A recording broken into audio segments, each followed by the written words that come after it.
नमस्कार साथियों, कैसे हैं आप सभी लोग। मैं संदीप राव एक बार फिर आप लोग के सामने यूपी जीके के बारे में अध्ययन करने के लिए हम लोग शुरू कर देते हैं। यूपी जीके में आज हम लोग प्रमुख सिंचाई व पेयजल के बारे में अध्ययन करेंगे। तो देरी न करते हुए हम लोग टॉपिक पे आ जाते हैं, शुरू कर देते हैं। आज हम लोग देखेंगे यूपी में सकल सिंचाई क्षेत्र कितनी है। यूपी में सकल सिंचाई क्षेत्र दोस्तों 2021-22 में 227 लाख हेक्टेयर है दोस्तों। 2021-22 में 227 लाख है, 227 लाख हेक्टेयर जो सकल सिंचित क्षेत्र यूपी में है दोस्तों। फिर उसके बाद यूपी में शुद्ध सिंचित क्षेत्र कितना है 2021-22 में, तो 139.4 लाख हेक्टेयर है। फिर उसके बाद यूपी में शुद्ध सिंचाई हेतु नलकूप से कितना होता है 73.9%, 21-22 के आंकड़ों के हिसाब से। नहर से कितना सिंचाई होता है 15.8%, 21-22 के आंकड़ों के हिसाब से। कुएं से कितना सिंचाई होता है ये 9.1% दोस्तों। फिर तालाब, झील, पोखर व अन्य साधनों से होता है 0.6%। ठीक, तालाब, झील, पोखर व अन्य साधनों से 0.6% होता है। ठीक है दोस्तों। फिर एक बार देख लेते हैं यूपी में शुद्ध सिंचाई कितना होता है नलकूप से 73.9%, 2021-22 के आंकड़ों के हिसाब से। नहर से कितना सिंचाई होता है यूपी में 15.8%। कुएं से कितना सिंचाई होता है 9.1%। तालाब, झील, पोखर व अन्य साधनों से 0.6% सिंचाई होता है दोस्तों। यूपी में लघु सिंचाई के साधन कौन कौन से हैं देख लेते हैं। नलकूप, कुएं, तालाब, पोखर। नलकूप, कुएं, तालाब, पोखर ये यूपी में लघु सिंचाई के साधन माने जाते हैं दोस्तों। मध्यम व बृहद सिंचाई के साधन कौन कौन से हैं प्रदेश में, तो नहर, बांध। नहर और बांध दो ऐसे सिंचाई के साधन हैं दोस्तों जो मध्यम व बृहद सिंचाई के साधन के रूप में जाने जाते हैं दोस्तों, याद रखिएगा। नेक्स्ट है निजी लघु सिंचाई के साधन कौन कौन से हैं प्रदेश में। निजी लघु सिंचाई के साधन कौन कौन से हैं, ये कितने परसेंट हैं, ये 82.92% उपयोग में आते हैं। ये कौन कौन से हैं, तो निजी और लघु में आ जाएंगे यही नलकूप, कुएं, तालाब, पोखर, यही सब आ जाएंगे निजी जल सिंचाई के साधन, और ये 82.92% ये उपयोग में आते हैं। नेक्स्ट है दोस्तों प्राचीन तकनीक। ठीक, प्राचीन तकनीक जो कुएं से पानी निकाला जाता है, कुएं से सिंचाई की जो प्राचीन तकनीक है उनके कुछ नाम यहाँ देख लेते हैं। कुएं से सिंचाई करने की प्राचीन तकनीक की नाम यहाँ कुछ देख लेते हैं दोस्तों।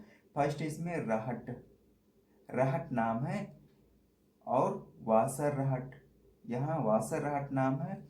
फिर बलदेव बाल्टी, ठीक, बलदेव बाल्टी। फिर ढैकली, चरसा और मायादास लिफ्ट। ठीक, तो प्राचीन तकनीक के माध्यम से कुओं से जल निष्कासन किया जाता है। अलग अलग क्षेत्रों में अलग अलग तरह से कुएं से पानी निकाला जाता था, उसमें सिंचाई के लिए उपयोग में लाया जाता था, जिसका अलग अलग क्षेत्र में अलग अलग नाम होता था दोस्तों। जैसे इसमें कुछ जगहों पे राहट कहते हैं, इसमें कुछ जगहों पे वासर राहट कहते हैं, कुछ जगहों पे बलदेव बाल्टी, और कुछ जगहों पे ढैकली, और कुछ पे चरसा, और कहीं कहीं पे मायादास लिफ्ट आदि ये नाम है कुएं से पानी निकालने की तकनीक के बारे में। यूपी में तालाब और पोखरों से सिंचाई सर्वाधिक होती है। यूपी में, उत्तर प्रदेश में तालाब और पोखरों से सिंचाई सर्वाधिक होती है दोस्तों। तो किस क्षेत्र में होती है, बुंदेलखंड में दोस्तों। उत्तर प्रदेश में बुंदेलखंड में सर्वाधिक सिंचाई होती है तालाब से, पोखरों से, याद रखिएगा दोस्तों। प्रदेश में कुएं का सर्वाधिक प्रचलन किस क्षेत्र में है? प्रदेश में कुएं का सर्वाधिक प्रचलन किस क्षेत्र में है दोस्तों? ये गंगा व गंडक घाटी क्षेत्र में। ठीक, गंगा व गंडक घाटी के मध्यवर्ती क्षेत्र में ये सबसे ज्यादा प्रचलित होता है, कुओं का प्रचलन सर्वाधिक है यहाँ पे। ठीक है, गंगा व गंडक घाटी के मध्यवर्ती क्षेत्र में कुओं का सबसे ज्यादा प्रचलन है सिंचाई के लिए दोस्तों। नेक्स्ट है, प्रदेश में सिंचाई का सबसे बड़ा साधन नलकूप है दोस्तों। प्रदेश में सिंचाई का जो सबसे बड़ा साधन माना जाता है दोस्तों वो नलकूप है। ठीक, अतः नलकूप द्वारा प्रदेश में अधिकतर सिंचाई किया जाता है, जो सर्वप्रथम 1930 में मेरठ में शुरू किया गया था। ठीक, पहला नलकूप व्यवस्था बनाई गई प्रदेश में 1930 में, जो कि किस क्षेत्र में? मेरठ में। मेरठ में 1930 में सर्वप्रथम नलकूप से मतलब सिंचाई व्यवस्था की गई। ठीक, सिंचाई हेतु पहला कार्यालय ये कहाँ है दोस्तों? सहारनपुर में। सिंचाई हेतु सिंचाई के लिए पहला कार्यालय कहाँ स्थापित किया गया दोस्तों? सहारनपुर में। और ये कब स्थापित किया गया? 1823 में। ठीक, 1823 में सहारनपुर में सिंचाई हेतु सिंचाई के लिए पहला कार्यालय खोला गया, स्थापित किया गया। प्रदेश में सिंचाई विभागाधीन कुल नहरें कितनी हैं? ठीक, प्रदेश में सिंचाई विभागाधीन कुल नहरें कितनी हैं? ये कितने किलोमीटर है? तो 7,000 कितना है? 75,091 किलोमीटर। ठीक है, 75,091 किलोमीटर नहरें जो हैं ये कुल विभागाधीन है, मतलब सरकारी नहरें हैं, इसमें कोई प्राइवेट या कुछ भी नहीं है। ठीक, नहरें अधिकतर सरकारी ही होती हैं।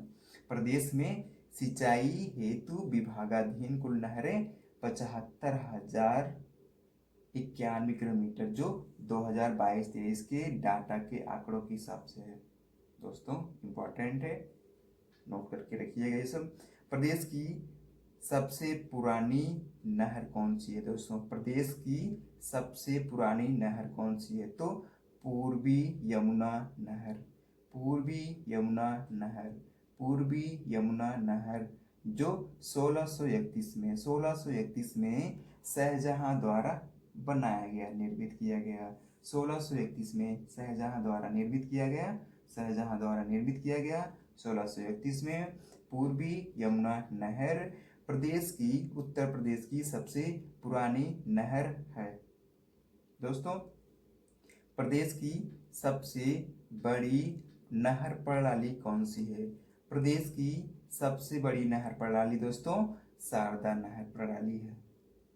ओके, प्रदेश में सबसे बड़ी नहर प्रणाली शारदा नहर प्रणाली, ये 1928 में कार्यरत में आया। 1928 से इसका उद्घाटन किया गया, लोकार्पण किया, तब से ये लोगों के सेवा में हाजिर है। कौन सी नहर? शारदा नहर, जो प्रदेश की सबसे बड़ी नहर प्रणाली है। उम्मीद है दोस्तों समझ में आया आपको, और इसको नोट कर लीजिए, सबके सब इम्पोर्टेंट है, एग्जाम में आए हुए हैं दोस्तों।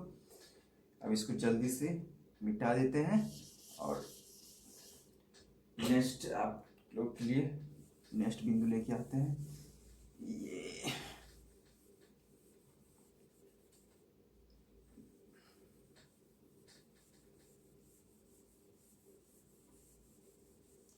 दोस्तों डस्टर से मिटता नहीं ठीक से।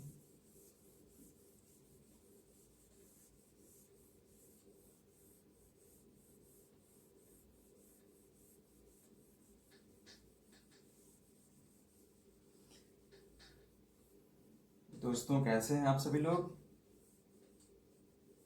किस किस चीज की तैयारी आप लोग की चल रही है? आप लोग कमेंट में लिख के बताइएगा जरूर। चलो, तो दोस्तों नेक्स्ट पॉइंट हम लेते हैं यहाँ पे। नेक्स्ट पॉइंट है हरिद्वार से निकलने वाली हरिद्वार से निकलने वाली हरिद्वार से निकलने वाली ऊपरी गंगा का ऊपरी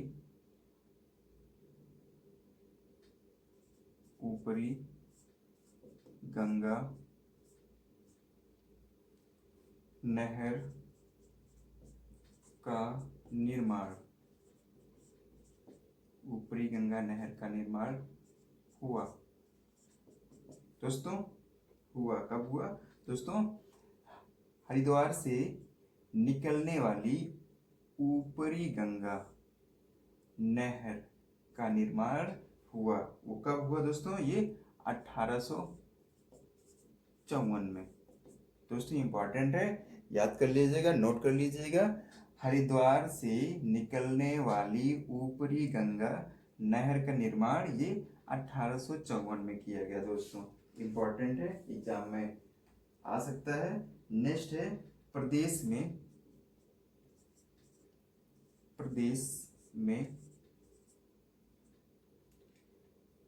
नहरों का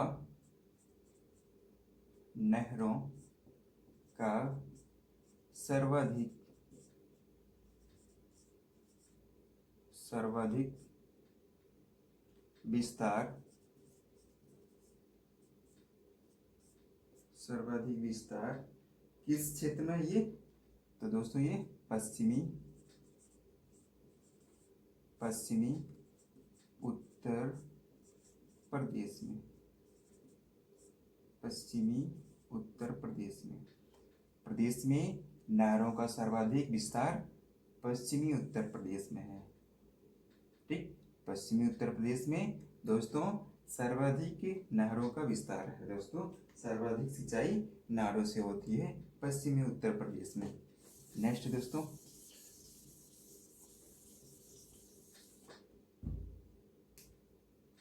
प्रदेश में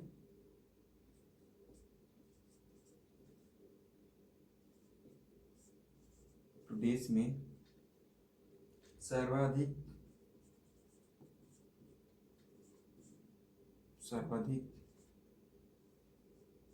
नहर सिंचित क्षेत्र। ठीक, सर्वाधिक नहर सिंचित क्षेत्र वो कौन सी क्षेत्र है? तो ये भी हो जाएगी पश्चिमी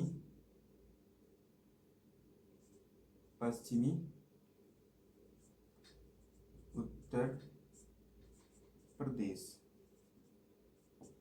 ये कौन सी हो जाएंगी? पश्चिमी उत्तर प्रदेश। प्रदेश में सर्वाधिक नहर सिंचित क्षेत्र पश्चिमी उत्तर प्रदेश। दोस्तों पश्चिमी उत्तर प्रदेश में सर्वाधिक नहरों का विस्तार है और वहीं ही सर्वाधिक नहरों से सिंचाई की जाती है। दोस्तों नेक्स्ट है प्रदेश में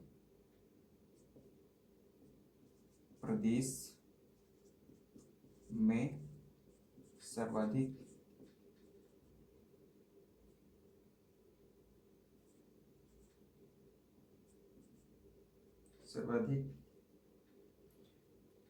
लंबाई। प्रदेश में सर्वाधिक लंबाई में नहरें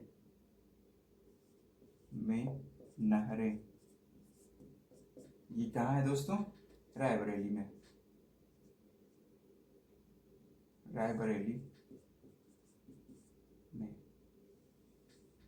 ओके, प्रदेश में सर्वाधिक लंबाई वाली नहरें कहाँ पे हैं? ये रायबरेली में। रायबरेली में दोस्तों सर्वाधिक लंबाई वाली नहरें पाई जाती हैं। दोस्तों याद रखिएगा। नेक्स्ट देखते हैं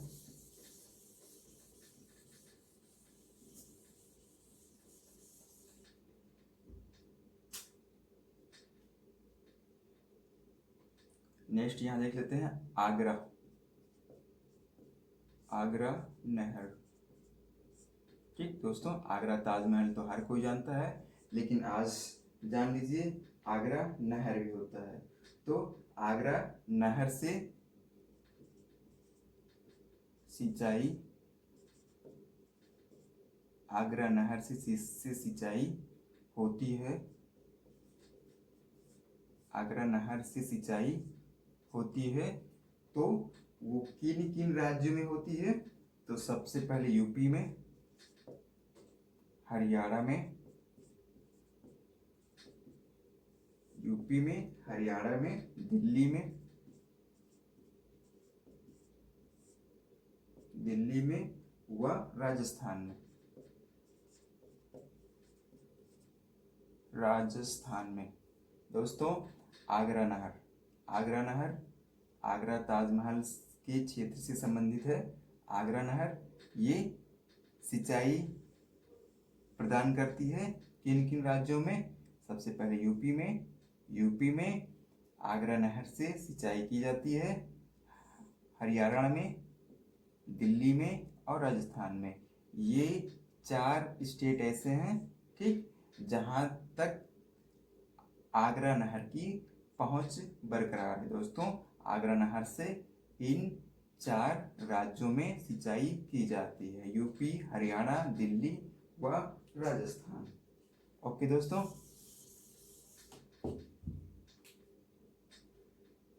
तो दोस्तों आगरा नहर की स्थित कहाँ है? आगरा नहर, आगरा नहर, आगरा नहर ये निकलती कहाँ से, किस जगह से निकलती है? तो दिल्ली, दिल्ली के पास, दिल्ली के पास यमुना नदी के दाहिने दाहिने से निकलती है।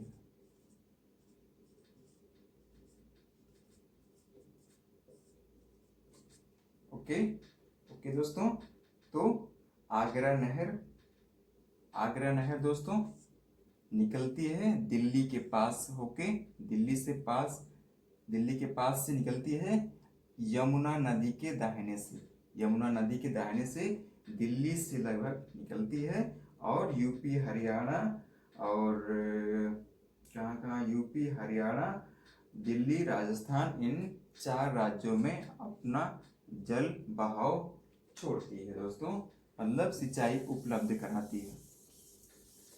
जानकारी में रखिएगा दोस्तों, आगे चल के काम में आएगा। नेक्स्ट दोस्तों, सहारनपुर के पास, सहारनपुर के पास, सहारनपुर के पास यमुना नदी पर,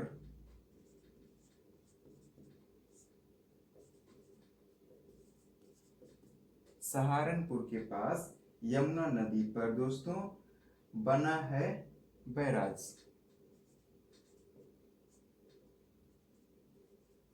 बैराज,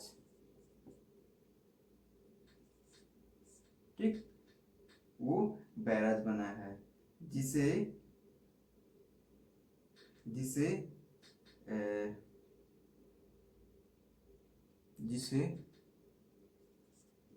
अब ताजेवाला बैराज कहते हैं, ताजेवाला बैराज कहते हैं। ठीक है, ये किस, ये दोस्तों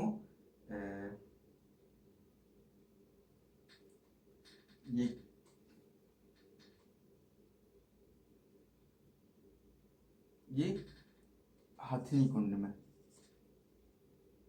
ये दोस्तों हथनी कुंड, ठीक, ये हथनी कुंड में है। सहारनपुर के पास यमुना नदी पर बैराज बना है दोस्तों, जिसे अब ताजे वाला बैराज के नाम से जाना जाता है। ये हथनी कुंड पर है। ठीक है, हथनी कुंड एक क्षेत्र है, वहीं पर ये बैराज स्थित है। ओके,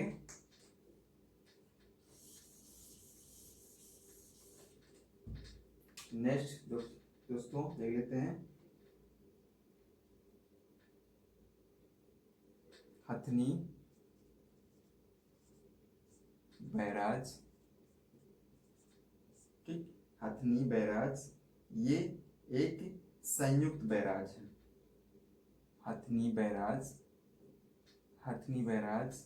यह एक संयुक्त हथनी बैराज एक संयुक्त बैराज है।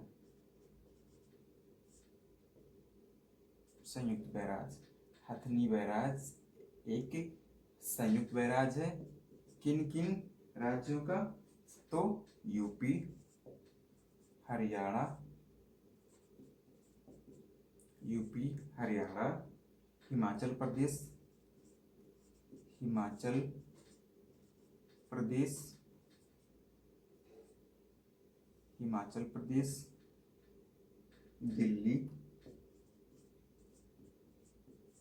दिल्ली व राजस्थान।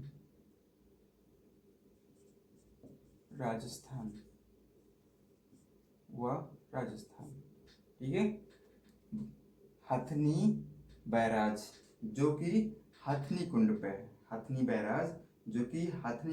है, ये दोस्तों एक संयुक्त बैराज है। तो यूपी, हरियाणा, हिमाचल प्रदेश, दिल्ली और राजस्थान, ये 5 स्टेट का ये संयुक्त बैराज है। दोस्तों ये 5 स्टेट में इस बैराज का पानी उपलब्ध होता है। ओके, यूपी में, हरियाणा में, हिमाचल प्रदेश, दिल्ली और राजस्थान में। ठीक है, ये संयुक्त बैराज है 5 राज्यों का। कौन सा? हथनी बैराज। नेक्स्ट दोस्तों, शारदा नहर।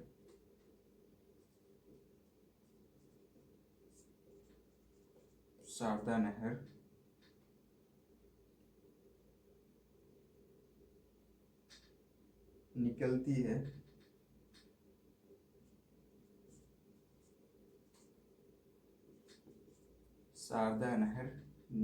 है ये कहाँ से? बनवासी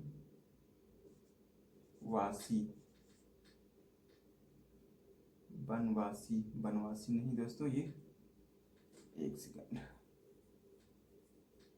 शारदा नहर निकलती है बनवासा। शारदा नहर बनवासा के चंपावत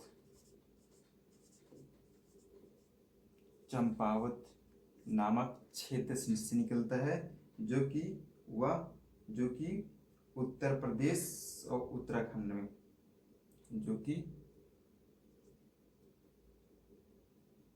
यूपी व उत्तराखंड में जल सिंचित देती है दोस्तों। ठीक, शारदा नहर से जल सिंचित कार्य होता है। ये शारदा नहर निकलती है दोस्तों बनवासा चंपावत क्षेत्र से। इसको याद रखिएगा दोस्तों।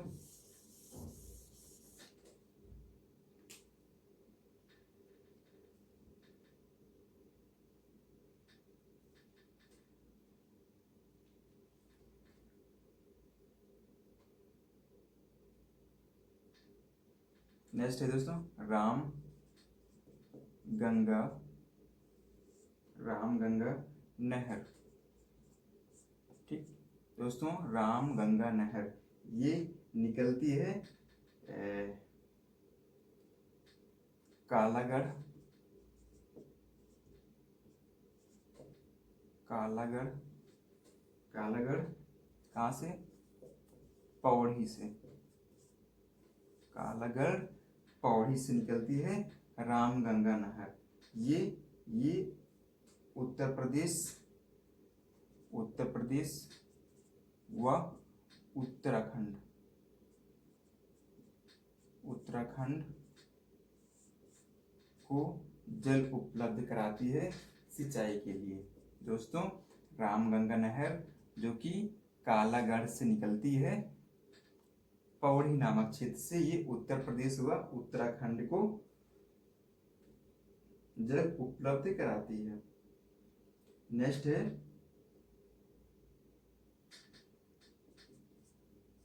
खाटीमा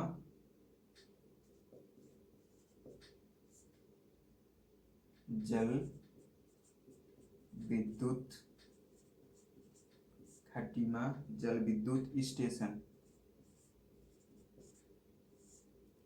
खाटीमा जल विद्युत स्टेशन, खाटीमा जल विद्युत स्टेशन ये दोस्तों स्थित है किस नदी पर, ये शारदा नदी पर, शारदा नदी पर। दोस्तों, ये बीच में टॉपिक शारदा नदी से इम्पॉर्टेंट टॉपिक आ गया दोस्तों, ये भी नोट कर लीजिएगा, बहुत इम्पॉर्टेंट है दोस्तों। खटीमा, खटीमा जल विद्युत स्टेशन ये शारदा नदी पर ये बनाया गया दोस्तों, नोट कर लीजिएगा, इम्पोर्टेंट है।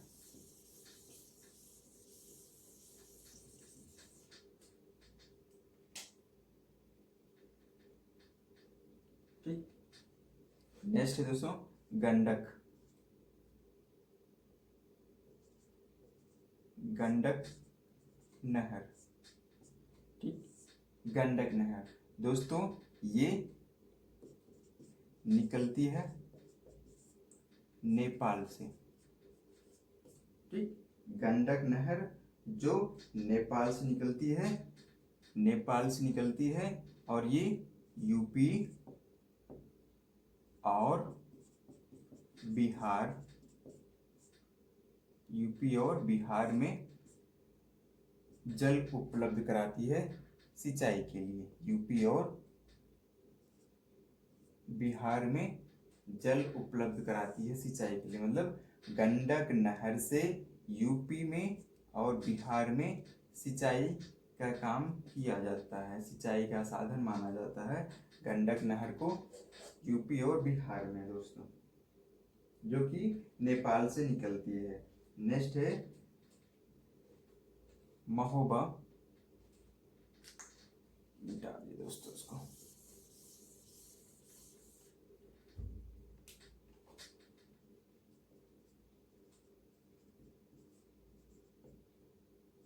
महोबा झांसी,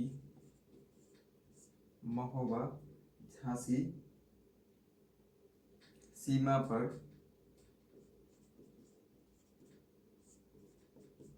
ठीक है, महोबा झांसी सीमा पर एक है धसान नदी। ठीक, महोबा झांसी की सीमा पर धसान, धसान नदी पर निर्मित परियोजना, परियोजना, परियोजना चलाई जा रही है, हो रही है, मतलब कार्यरत है, कार्यरत है। ठीक, महोबा झांसी सीमा पर धसान नदी एक ऐसी नदी है जिसका नाम धसान नदी है, जिस पर कुछ निर्मित परियोजना का कार्य हो रहा है, कार्यरत है। वह कौन सी परियोजना है, तो अर्जुन,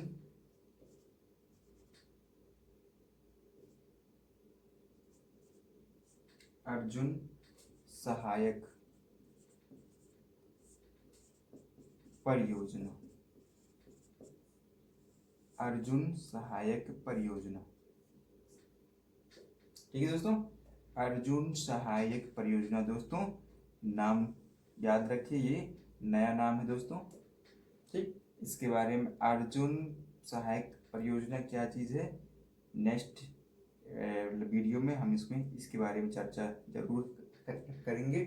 अर्जुन सहायक परियोजना क्या चीज़ है, तो महोबा झांसी सीमा पर धसान नदी में अर्जुन सहायक परियोजना का कार्य चल रहा है दोस्तों।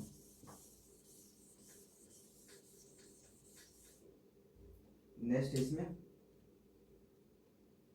देख लेते हैं केन नहर।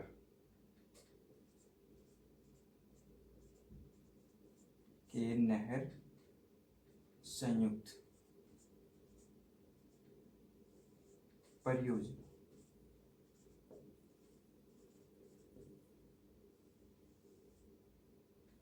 विजिबिलिटी सही दिख रही है दोस्तों।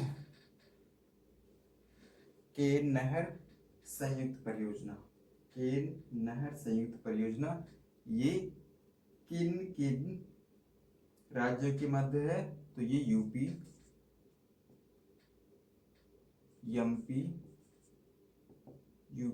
एमपी और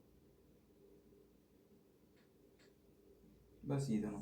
ठीक है दोस्तों, केन नहर संयुक्त परियोजना ये यूपी, उत्तर प्रदेश और मध्य प्रदेश के बीच की ये संयुक्त परियोजना है। केन नहर परियोजना, केन नहर परियोजना जो यूपी और एमपी के मध्य की ये संयुक्त परियोजना है दोस्तों। इसके बाद सोन नदी पर, सोन नदी पर, सोन नदी पर निर्मित, सोन नदी पर निर्मित बाण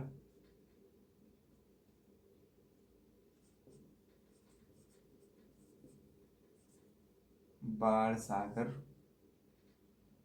परियोजना,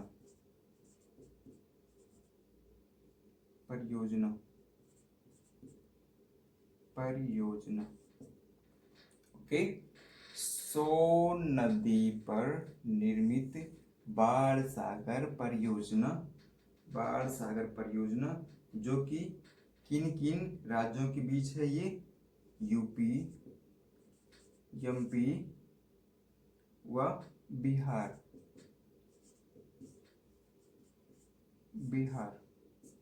ओके।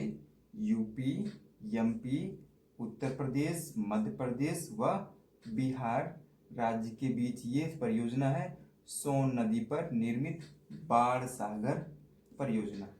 ओके दोस्तों, बाण सागर परियोजना जो कि सोन नदी पर ये निर्मित है, ये उत्तर प्रदेश, मध्य प्रदेश व बिहार राज्य का ये संयुक्त परियोजना है दोस्तों।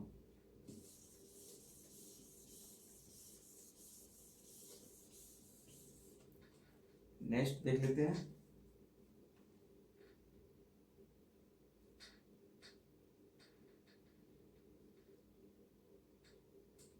इसी से रिलेटेड बाण सागर परियोजना, बाण सागर परियोजना से लगभग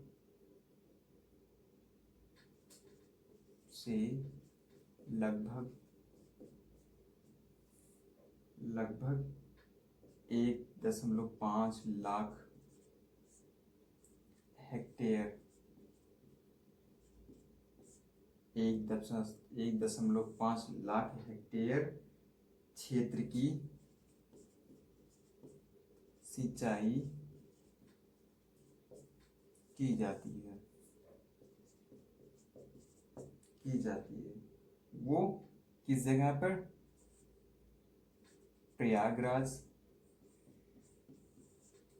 प्रयागराज व मिर्जापुर,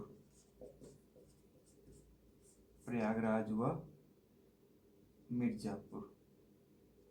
ओके, प्रयागराज और मिर्जापुर डिस्ट्रिक्ट में बाढ़ सागर परियोजना के माध्यम से लगभग 1.5 लाख हेक्टेयर क्षेत्र में सिंचाई की जाती है।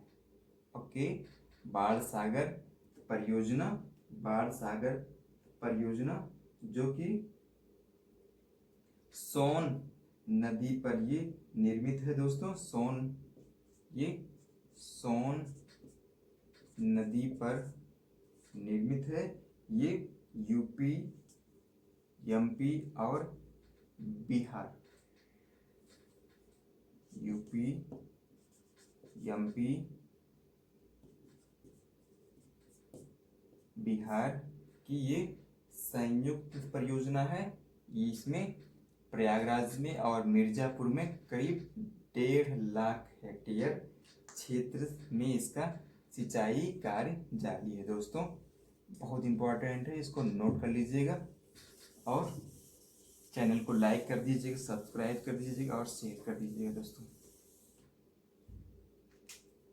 आज वीडियो कुछ लंबा होने वाला है, थोड़ा धैर्य बनाए रखिएगा।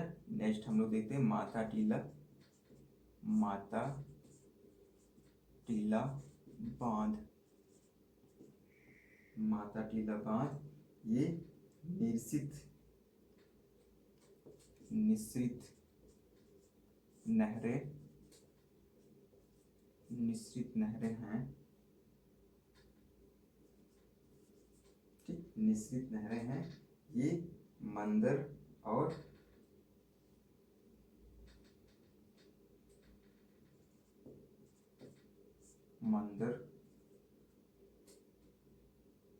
एवं गुरसाय गुरसराय।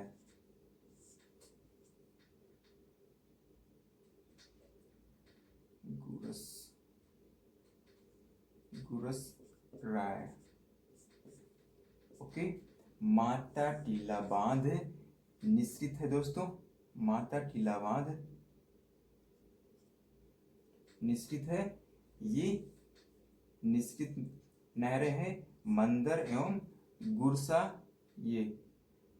गुरसराय, मंदर एवं गुरसराय के बीच ये मतलब निकली हुई ये नहरें माता टीला बांध से। ठीक, माता टीला बांध से ये नहरें निकलती हैं मंदर और गुरसराय क्षेत्र से। ठीक, निश्चित नहरें।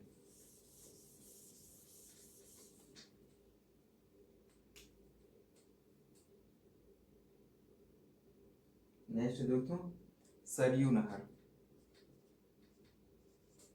सरयू या सरजू जो भी कहिए दोस्तों, बात एक ही है, या सरजू नहर। ओके, सरयू या सरजू नहर। ठीक है दोस्तों, सरजू या सरयू नहर, इसका कार्य चल रहा है दोस्तों। कार्य ये 1977 से 78 में ये निर्माणाधीन रहा।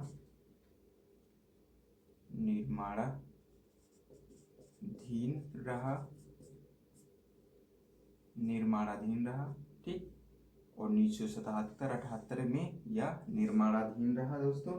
अब ये 2012 में दिसंबर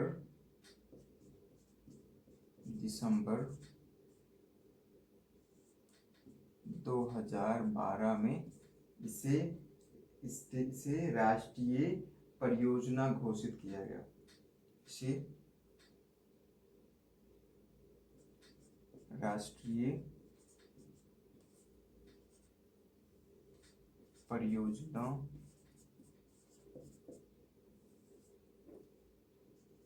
घोषित किया गया। ओके, सरयू नहर जो 1977-78 में ये निर्माणाधीन रहा। ठीक, चलते चलते 2012 में ये कार्य कंप्लीट हुआ।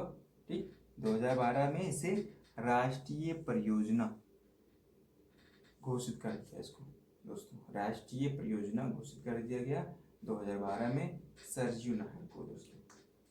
ठीक है, इम्पॉर्टेंट है, अयोध्या से रिलेटेड है ये, सरयू नहर से रिलेटेड है। किसको नोट कर लीजिएगा, देख लीजिएगा दोस्तों।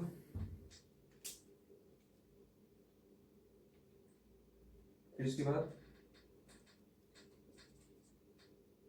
ग्रेटर नोएडा, ग्रेटर नोएडा में एक परियोजना चलाई जा रही है दोस्तों।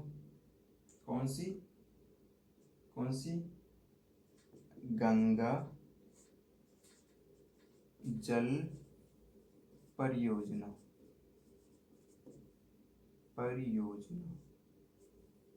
ओके, ग्रेटर नोएडा में गंगा जल परियोजना चलाई जा रही है, जो किस लिए है? ये किस लिए है?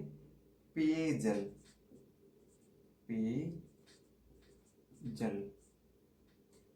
हेतु।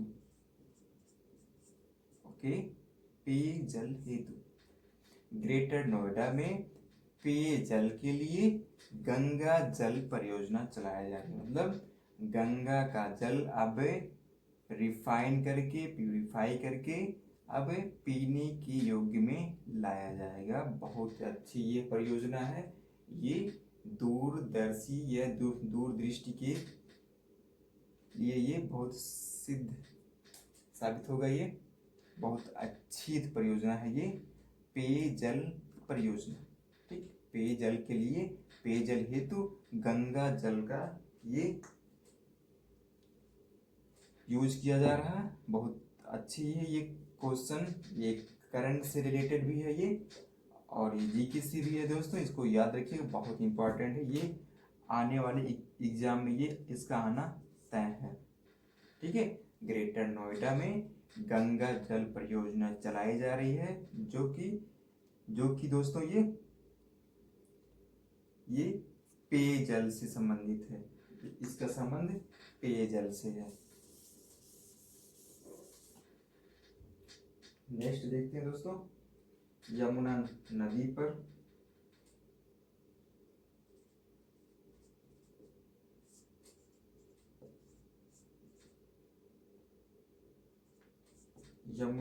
पर मथुरा में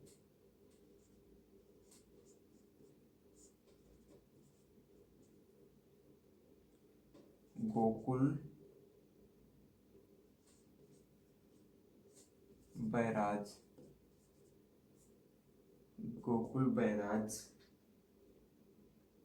ठीक, व आगरा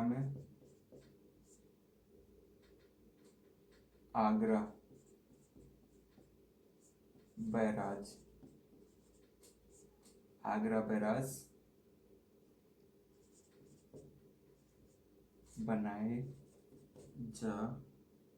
बनाए गए हैं। ओके, यमुना नदी पर, ये भी दोस्तों बहुत इंपॉर्टेंट है और करंट से रिलेटेड ये भी है।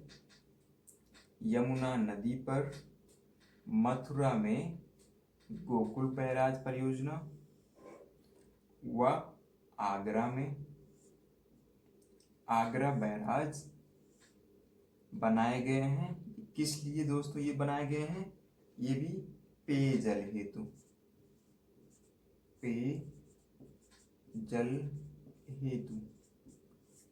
पेयजल यानी पीने के लिए दोस्तों, पीने के लिए पेयजल हेतु ये बैराज बनाए गए हैं दोस्तों।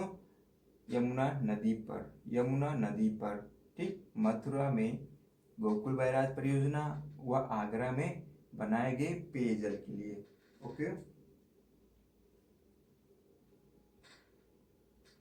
इसको मिटा देते हैं।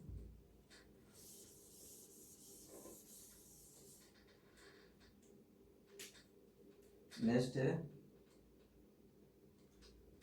गंगा नदी पर। दोस्तों थोड़ा धैर्य बनाए रखिएगा, टॉपिक अच्छा है, इम्पोर्टेंट है, मज़ेदार है, लेकिन थोड़ा आज क्लास नंबर चलने वाला है। गंगा नदी पर, गंगा नदी पर कानपुर में, गंगा नदी पर कानपुर में Lavkush barrage, Lavkush barrage, Lavkush barrage बनाया गया। ओके, गंगा नदी पर कानपुर में लौकुश बैराज बनाया गया। वो किस लिए दोस्तों? पेयजल, पेयजल के लिए, पेयजल हेतु। ओके, पेयजल हेतु, पीने के जल के लिए, पीने के जल के लिए गंगा नदी पर कानपुर में लवकुश बैराज बनाया गया। दोस्तों इम्पोर्टेंट है, इम्पोर्टेंट है, डबल टिक लगा, इम्पोर्टेंट है दोस्तों। दोस्तों लिख लीजिए, नोट कर लीजिए, इसको अपने अपने याद में रख लीजिए दोस्तों, इम्पोर्टेंट है, एग्जाम में आएगा।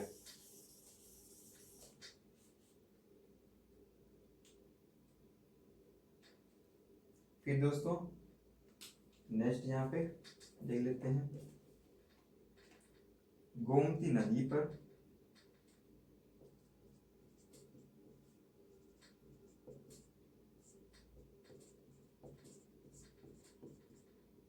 गोमती नदी पर कौन से बैराज बनाए जा रहे हैं? गोमती, गोमती बैराज, गोमती बैराज बनाए जा रहे हैं। गोमती नदी पर गोमती बैराज बनाए जा रहे हैं, किस लिए? पेय एवं पेय व पेयजल एवं जल स्तर, पेयजल एवं जल स्तर को बरकरार बनाए रखने के लिए। ठीक, गोमती नदी पर गोमती बैराज बनाया जा रहा है। दोस्तों गोमती नदी पर गोमती बैराज बनाया जा रहा है, पेयजल एवं पेयजल एवं जल स्तर में सुधार हेतु, जल स्तर की कमी ना होने पाए, इसके लिए गोमती नदी पर गोमती बैराज बनाया गया। दोस्तों इंपॉर्टेंट है, याद रखिएगा। नेक्स्ट है, वाराणसी की चकिया से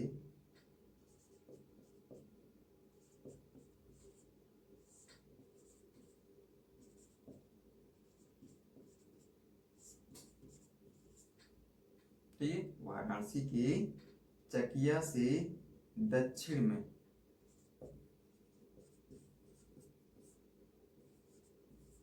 वाराणसी के चकिया से दक्षिण में चंद्रप्रभा, चंद्रप्रभा, चंद्रप्रभा बांध निर्मित किया गया। वाराणसी के चकिया से दक्षिण में चंद्रप्रभा बांध निर्मित किया गया। ये दोस्तों किस नदी पर?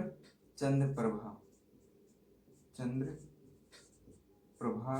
नदी पर। ओके, चंद्रप्रभा नदी पर वाराणसी के चकिया से, वाराणसी के चकिया से दक्षिण में चंद्रप्रभा नदी पर, ये चंद्रप्रभा नदी पर चंद्रप्रभा बांध को बनाया गया। दोस्तों इंपॉर्टेंट है।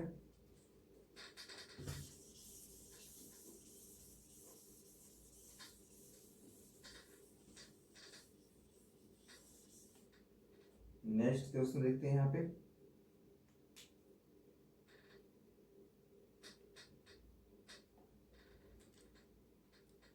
राज्य में लघु सिंचाई योजना।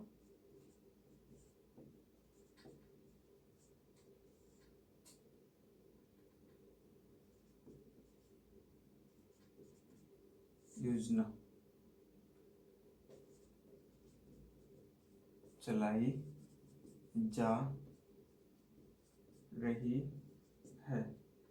ठीक, ये 2020-21 में से 2020-21 से ये मुख्यमंत्री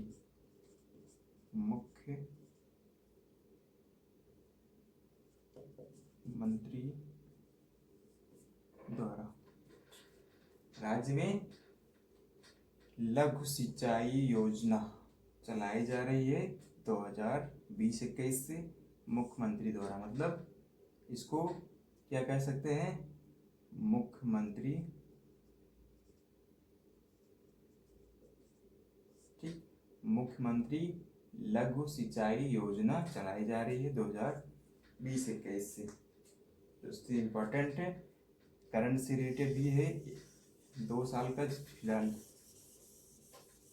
इसको याद रखिएगा, नोट करके रखिएगा। नेक्स्ट दोस्तों,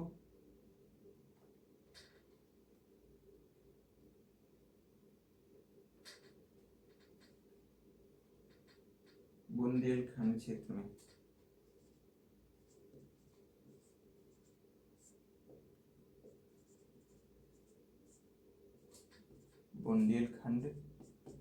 में दो ऐसी परियोजनाएं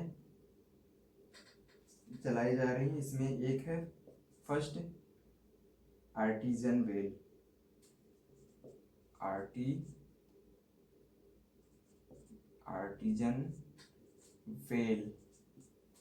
आर्टिजन वेल जो पाताल तोड़ कुआं,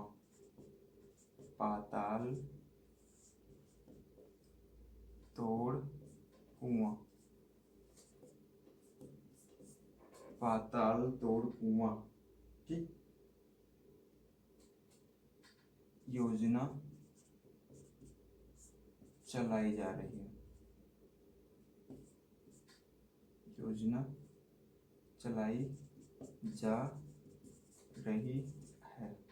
ओके।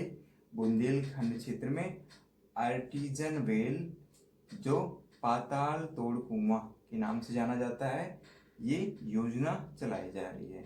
सेकंड क्या है दोस्तों, इसमें बुंदेलखंड क्षेत्र में सिंचाई व भूगर्भ जल रिसर्च,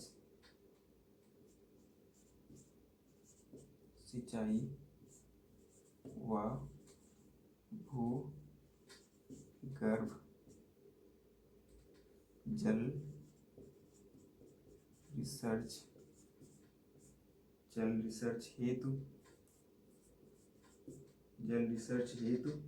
ये 2008-9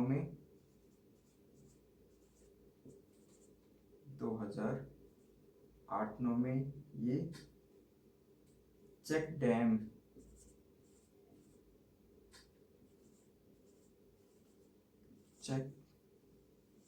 डैम निर्माण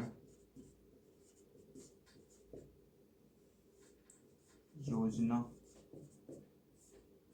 ठीक, संचालित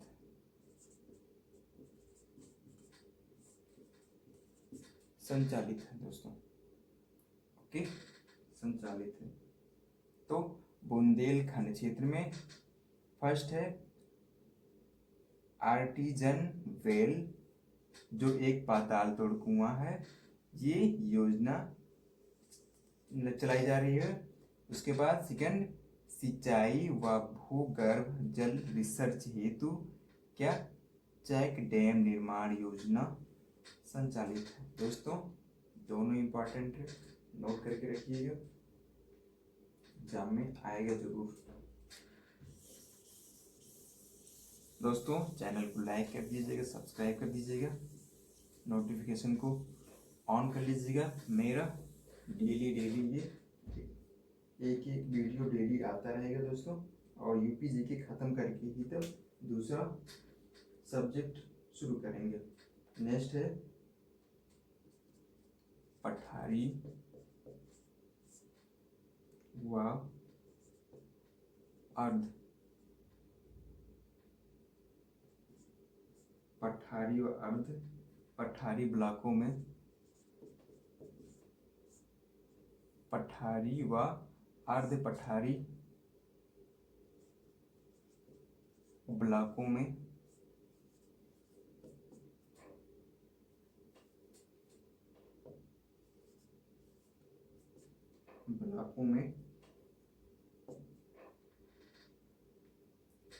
एक डॉक्टर राम मनोहर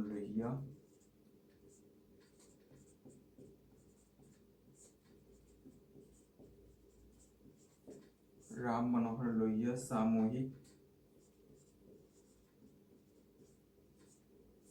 नलकूप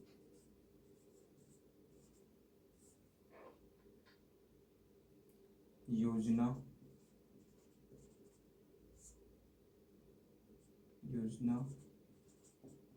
चलाई जा रही है। ठीक, ये कब से? 2011-12 से। ओके, पठारी व अर्ध पठारी ब्लॉकों में, ठीक, पठारी व अर्ध पठारी ब्लॉकों में डॉक्टर राम मनोहर लोहिया सामूहिक नलकूप योजना चलाई जा रही है 2011-12 से। दोस्तों 2011-12 से 2011-12 से डॉक्टर राम मनोहर लोहिया सामूहिक नलकूप योजना चलाई जा रही है, ये पठारी व अर्ध पठारी ब्लॉकों में। दोस्तों इम्पॉर्टेंट है, याद रखिएगा, नोट कर लीजिएगा इसको।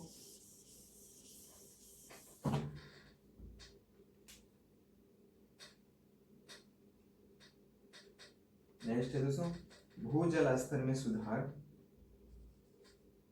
भूजल स्तर में सुधार, भूजल स्तर में सुधार व सिंचाई हेतु, ठीक, भू जल स्तर में सुधार व सिंचाई हेतु खेत तालाब योजना,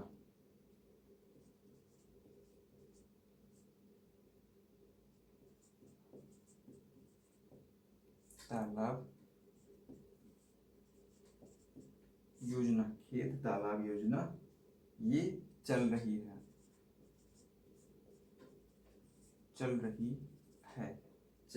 है दोस्तों। ये बुंदेलखंड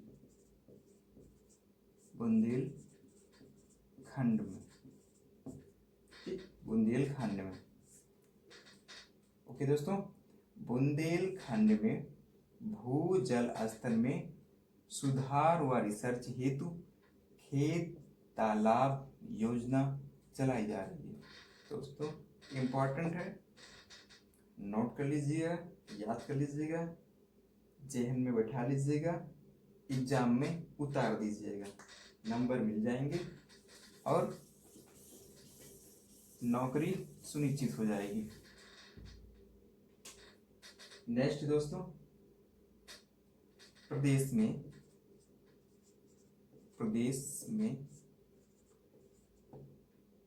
में ड्रिप एवं स्प्रिंकल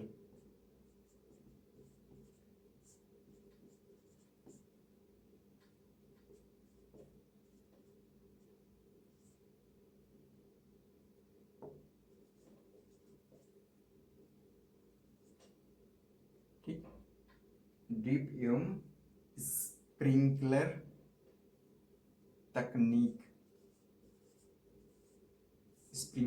तकनीक से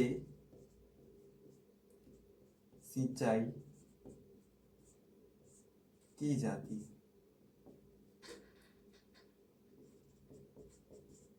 की जाती है।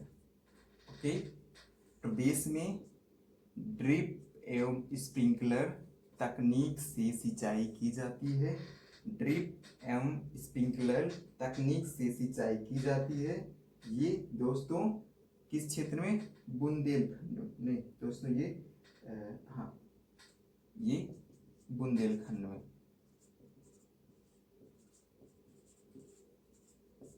बुंदेलखंड में दोस्तों, बुंदेलखंड में प्रदेश में ड्रिप एवं स्प्रिंकलर से ज़्यादातर सिंचाई की जाती है दोस्तों।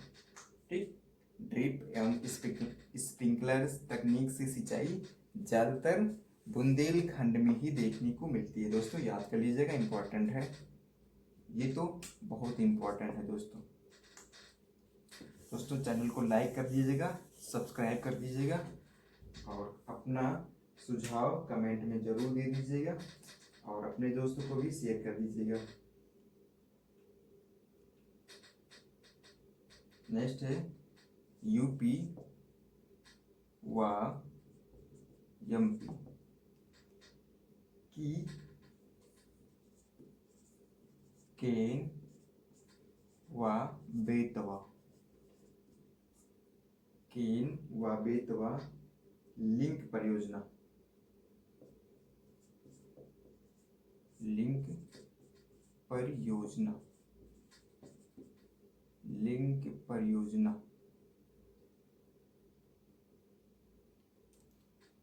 केंद्र द्वारा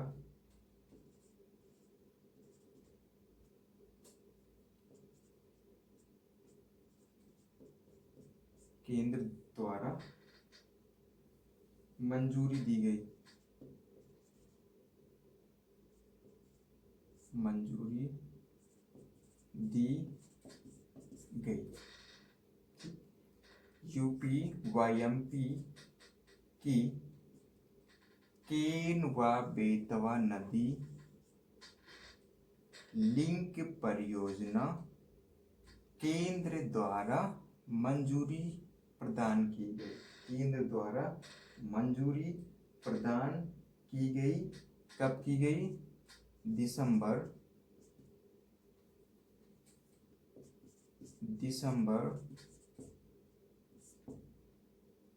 2021 में, कि दिसंबर 2021 में यूपी व एमपी की केन व बेतवा नदी लिंक परियोजना केंद्र द्वारा मंजूरी दी गई। इम्पॉर्टेंट है दोस्तों, इसको नोट कर लीजिएगा, याद कर लीजिएगा, एग्जाम में जरूर। नेक्स्ट दोस्तों, भारत में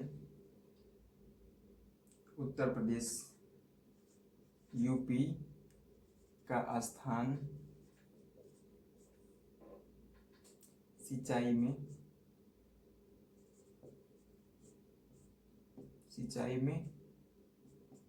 प्रथम है।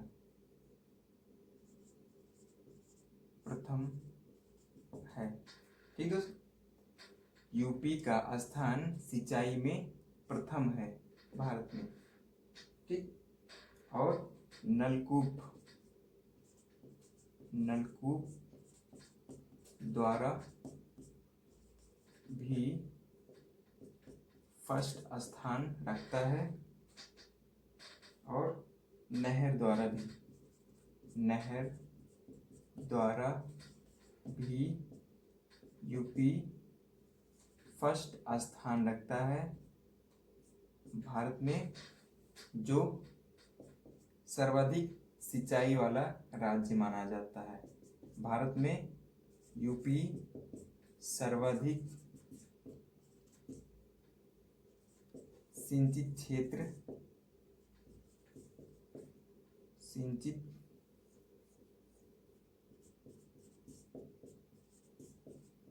क्षेत्र